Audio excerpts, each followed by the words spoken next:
নমস্কার বন্ধুরা, moms magical tips and ট্রিক্সে তোমাদের সবাইকে স্বাগত জানাই। আজকে আমি তোমাদেরই রিকোয়েস্টে গ্রামারের একটা ভীষণ ইম্পর্টেন্ট টপিক নিয়ে তোমাদের সামনে হাজির হয়েছি।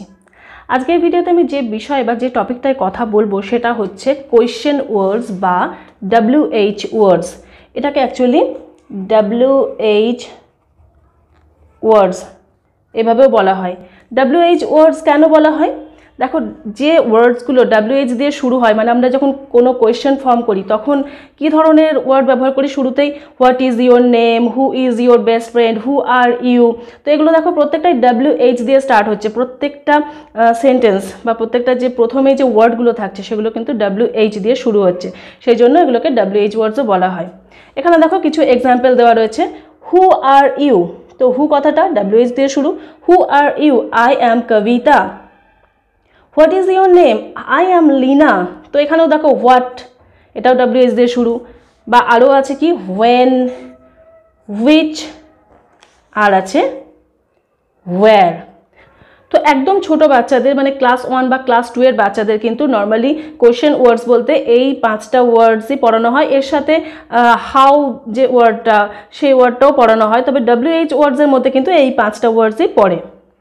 তো তোমরা অনেকেই আমার কাছে জানতে চেয়েছো যে আমরা বাচ্চাদেরকে WH ওয়ার্ডস এই টপিকটা কিভাবে শেখাতে পারি। তো আমি অন্যান্য টপিকের ক্ষেত্রেও যেমন বলি, এক্ষেত্রেও আমি সেই একই কথা বলবো যে বাচ্চাদের যে কোনো টপিক শেখানোর সময় প্রথমেই এরকম বই খাতা না নিয়ে বসে মুখে মুখে আগে প্র্যাকটিস করাও। আমরা যেমন একদম ছোট বয়স থেকে বাচ্চাদেরকে জিজ্ঞাসা করি না, হোয়াট ইজ ইউর নেম? তো সেখানেও কি হয়, WH ওয়ার্ড দিয়ে একটা সেন্টেন্স শুরু হচ্ছে, তাহলে ওগুলো শুনতে শুনতে কিন্তু বাচ্চারা অভ্যস্ত হয়ে যায়, যে ওটার মানে কি সেটা বুঝতেও অভ্যস্ত হয়ে যায়। তো এরকম WH ওয়ার্ডসদের যে কটা ওয়ার্ড রয়েছে, যেমন হু, হোয়াট, হোয়েন, হুইচ, হোয়ার, প্রত্যেকটা ওয়ার্ড দিয়ে যদি আমরা বিভিন্ন রকমের সেন্টেন্স বানিয়ে সেগুলো দিয়ে বাচ্চাদের সাথে কথা বলি, সেই ওয়ার্ডগুলো ব্যবহার করে যদি বাচ্চাদের সাথে কথা বলি, তাহলে দেখবে তারা কিন্তু কোন ওয়ার্ডটা কোন জায়গায় ব্যবহার করা হচ্ছে সেটা শুনতে শুনতে তারা কিন্তু একটা অভ্যস্ত হয়ে যাবে এবং তারা তার মানেটাও সঠিকভাবে বুঝতে পারবে।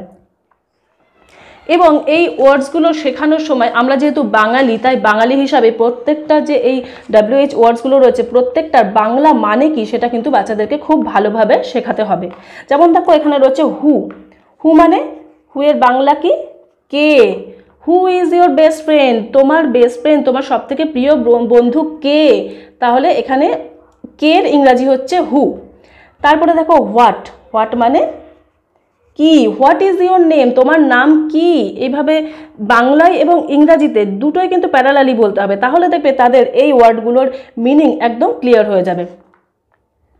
এরপরে আছে ওয়্যার। ওয়্যার মানে কোথায়। হোয়ার আর ইউ গোয়িং? তুমি কোথায় যাচ্ছ।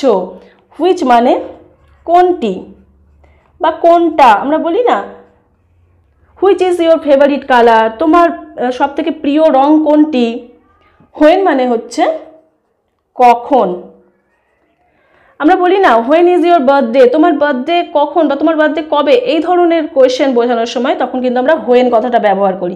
তো আমরা বাচ্চাদেরকে যখন মুখে মুখে শেখাবো তখন আমাদের এই ইংরাজি শব্দগুলোর সাথে সাথে বাংলা শব্দ প্যারালালি ব্যবহার করতে হবে, তবেই কিন্তু তাদের মধ্যে এই পুরো ব্যাপারটা মানে পুরো WH ওয়ার্ডসগুলোর মানে বা ওটা কোন জায়গায় ব্যবহার করতে হবে সেই ধারণাটা পুরোপুরি পরিষ্কার হবে। এবং এই কারণেই আমি তোমাদেরকে বলবো যে বাচ্চারা ক্লাস 1 বা ক্লাস 2-এ পড়ার আগেই, মানে এই কনসেপ্টটা যখন বইয়ের সিলেবাসে থাকবে তার আগের থেকেই কিন্তু মুখে মুখে এই ওয়ার্ডগুলোর ইউজ বাচ্চাদেরকে শেখাতে শুরু করো, তাহলে তারা যখন বইয়ে পড়বে তখন কিন্তু তাদের কাছে এই টপিকটা নতুন বলে মনে হবে না। এবার আমরা দেখে নিই যে বইয়ের ভাষাতে আমরা এই WH ওয়ার্ডসগুলো বা কোয়েশ্চেন ওয়ার্ডসগুলো কোনটা কোন জায়গায় ব্যবহার করব বা তার এক্সাম্পল কি কি এবং সেই রিলেটেড কিছু ওয়ার্কশিট সমস্ত কিছু এবার আমরা চলো দেখে নিই। প্রথমে কি রয়েছে? হু। হু মানে কে। তো কে আমরা কোথায় ব্যবহার করি বা হু আমরা কোথায় ব্যবহার করি? When you ask questions about a person or people. যখন আমরা কোনো মানুষের সম্পর্কে কথা বলছি, মানুষের সম্পর্কে কোনো কোয়েশ্চেন করছি, তখন কিন্তু আমরা হু কথাটা ব্যবহার করি। যেমন আমরা বলি না হু is your best friend, who is your father, মানে সেখানে যে রিপ্লাইটা আসবে সেটা কিন্তু সবসময় কোনো না কোনো মানুষকে উল্লেখ করবে, কোনো পার্সন বা কোনো পিপলকে উল্লেখ করে তার আনসারটা আসবে। এখানে যেমন দেখো এক্সাম্পল দেওয়া রয়েছে হু কেম ফার্স্ট ইন দ্য রেস? কে দৌড়ে প্রথম হয়েছিল? তাহলে এর উত্তরটা যেটা আসবে সেটা কারণ না কোনো মানুষের নাম আসবে। নেক্সট রয়েছে হোয়াট। হোয়াট মানে আমরা জানি কি।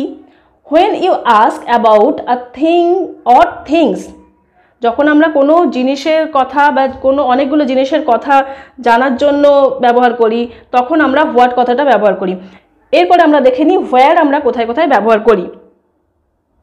When you ask about a place or places, যখন কোনো জায়গা বা কোনো অনেকগুলো জায়গা সম্পর্কে জিজ্ঞাসা করা হচ্ছে তখন কিন্তু আমরা হোয়ার কথাটা ব্যবহার করি। Where is your music school, তোমার মিউজিক স্কুলটা কোথায়, তাহলে এর আনসার কি আসবে, কোনো জায়গার নাম আসবে। হোয়ার আর ইউ গোয়িং, তুমি কোথায় যাচ্ছ, সেটাও কোনো জায়গার কথাই আসবে, যে আমি পার্কে যাচ্ছি কি আমি মার্কেটে যাচ্ছি, সেটাও কোনো জায়গার কথাই আসবে সেই আনসারটাও। তাহলে আমরা যখন কোনো জায়গার কথা জিজ্ঞাসা করার জন্য কোনো কোয়েশ্চেন করব তখন আমরা হোয়ার কথাটা ব্যবহার করব। এরপরে রয়েছে হুইচ। হুইচ মানে কোনটা বা কোনটি বোঝায়। When you ask about thing, a place or animal, তখন আমরা কি করি, হুইচ কথাটা ব্যবহার করি। Which is your favourite season, which is your favourite colour, which is your favourite fruit, এই ধরনের কোয়েশ্চেনগুলো করার সময় কিন্তু আমরা হুইচ কথাটা ব্যবহার করি। তাহলে এখানে ব্যাপারটা কি দাঁড়ালো, যে কোনো জিনিস, কোনো জায়গা, কোনো পশু, এই ধরনের বিষয়ে যখন আমরা কোনো কোয়েশ্চেন করছি তখন আমরা হুইচ কথাটা ব্যবহার করছি। নেক্সট আসছে হোয়েন। হোয়েন মানে কখন। কখন মানে কি, সেটা কোনো সময় রিলেটেড কিছু বোঝাচ্ছে। যেমন এখানে দেখো কি লেখা রয়েছে ইউজের মধ্যে, when you ask about time. Time মানে সেটা ঘড়ির টাইম হতে পারে, কোনো ডে হতে পারে, মান্থ হতে পারে, বা ইভিনিং, মর্নিং, এই ধরনের যে টাইম রিলেটেড যে কোনো কিছু যখন কোয়েশ্চেন আমরা করব তখন কিন্তু আমরা হোয়েন কথাটা ব্যবহার করব। আমরা যেমন বলি when will you go to play, তুমি কখন খেলতে যাবে, আমি ইভিনিংয়ে খেলতে যাব, তাহলে তার আনসার ইভিনিং আসলো। ইভিনিংটাও একটা সময় রিলেটেড ব্যাপার। When will you go to school, তুমি কখন স্কুলে যাবে, সেখানে হয়তো বলা হলো যে আমি 7:30 AM স্কুলে যাব, তো সেটাও একটা সময় রিলেটেড ব্যাপারই আসছে।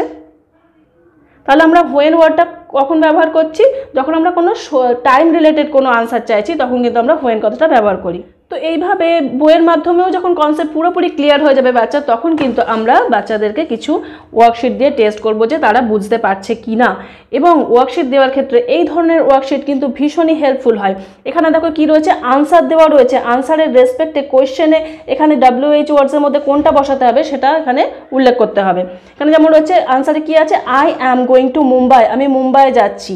তাহলে এখানে মুম্বাই একটা জায়গার নাম, কোনো জায়গার নামের সম্পর্কে কোয়েশ্চেন করলে আমরা কি লিখি, হোয়ার আর ইউ গোয়িং। এখানে তাহলে কি হবে, হোয়ার আর ইউ গোয়িং। কোনো প্লেস রিলেটেড কোয়েশ্চেন হলে তখন হোয়ার বসায়, আমরা জানি এই যে হোয়ার ছিল প্লেস বা প্লেসেস ছিল, তাহলে এখানে হোয়ার হবে। এরপরে নেক্সট আনসারে কি রয়েছে দেখি, the holidays are starting from 15th May. তাহলে এখানে কি বলছে, হলিডে শুরু হবে 15ই মে থেকে, হলিডে শুরু হবে। তাহলে এখানে একটা সময় রিলেটেড ব্যাপার আসছে, ডেট রিলেটেড ব্যাপার আসছে, তাহলে এখানে কি হবে, when are the holidays starting. তো এইভাবে এই ধরনের কোয়েশ্চেন আনসার রিলেটেড যে ওয়ার্কশিটগুলো হয় এগুলো দিয়ে কিন্তু বাচ্চাদেরকে টেস্ট নেওয়া যায় যে তারা WH ওয়ার্ডস কোন ওয়ার্ডটা কোন জায়গায় ব্যবহার করতে হবে সেটা ঠিকঠাক বুঝতে পারছে কি না। এছাড়াও দেখো তোমরা এই ধরনের কম্প্রিহেনশনও কিন্তু বাচ্চাদেরকে দিতে পারো। এখানে দেখো একদম ছোট্ট ছোট্ট কিছু প্যারাগ্রাফ রয়েছে, ছোটো ছোটো কিছু লাইনস রয়েছে এবং সেই রিলেটেড কিছু কোয়েশ্চেন আছে, এবং এখানে দেখো ম্যাক্সিমামই কোয়েশ্চেনগুলো হচ্ছে WH ওয়ার্ডস রিলেটেড কোয়েশ্চেন। তো এই যে কোয়েশ্চেনগুলো বাচ্চারা ঠিকঠাক করে বুঝতে পারছে কিনা তার রেসপেক্টে এই আনসারগুলো হবে। যেই আনসারগুলো ঠিকঠাক দেবে তাহলে বুঝতে পারবে না কোয়েশ্চেন সম্পর্কে তাদের আইডিয়া কিন্তু ক্লিয়ার হয়ে গেছে। এখানে যেমন কি রয়েছে দেখো, what does a cow give us, তাহলে এখানে কি রয়েছে, সি গিভস আস মিল্ক। তাহলে এখানে যদি এই হোয়াটটা কোথায় ব্যবহার করা হয় সেটা যদি বাচ্চার ঠিকঠাক জানা না থাকে তাহলে কিন্তু সে এখান থেকে ঠিকঠাকভাবে আনসার করতে পারবে না। তাহলে বন্ধুরা আজকের ভিডিওটা থেকে আশা করছি তোমরা বুঝতে পারলে যে WH ওয়ার্ডসের এই যে চ্যাপ্টারটা, এই যে টপিকটা আমরা কত সহজে বাচ্চাদেরকে একদম সুন্দরভাবে বুঝিয়ে দিতে পারি। আজকের ভিডিওটা যদি তোমাদের কাছে একটু হলেও ইউজফুল বলে মনে হয় তাহলে প্লিজ ভিডিওটাকে লাইক করে দিও এবং অবশ্যই কমেন্ট করে জানিও যে তোমাদের ভিডিওটা কেমন লাগলো। আজকের ভিডিওটা তাহলে এখানেই শেষ করছি বন্ধুরা, তোমরা সবাই খুব ভালো থেকো, সুস্থ থেকো, পরের ভিডিওতে আবার তোমাদের সাথে দেখা হবে।